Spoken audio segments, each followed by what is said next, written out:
A number of organizations pointed out the situation involving foreign domestic helpers, or FDHs, job hopping to perform illegal work has worsened since the end of the pandemic. Reports of employers having to repay huge debts acquired by FDHs have also risen. The organizations suggested that the government regulate the borrowing limit of foreign domestic helpers and establish a regulatory body. Timothy Lee reports. Foreign domestic helpers swindling employers of their money. It's an existing problem in Hong Kong that seemed to be worsening in the post-pandemic era. Ms. Lau's foreign domestic helper recently said her FDH asked to borrow $20,000 to attend her daughter's funeral back home.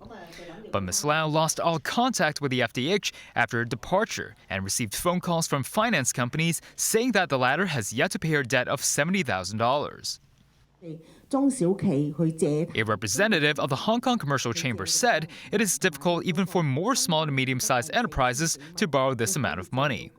She emphasized such actions by certain FDHs have a negative effect on the image of working women in the city. Some concern groups said similar cases have increased in the post-pandemic era, who pointed out new FDHs would vanish after working at their employer's home for just around 2 weeks. A number of FDH social media platforms indicated these individuals did not return to their home countries and instead stayed in the city or traveled to Macau or the mainland to perform illegal work. One of the most serious cases involved an employer being harassed by 15 finance companies after FDH failed to repay them over $100,000. But some in the domestic service industry noted the challenges in reporting the cases to immigration authorities, adding that the government requires detailed information on illegal work hours and identity cards.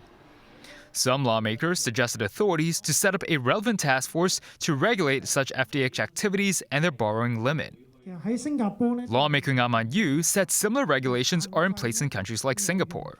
He suggested a borrowing limit of the FDH's salary of 2 months. The lawmaker urged the government to strengthen education for foreign domestic helpers to prevent them from engaging in such crimes. Timothy Lee, TVB News.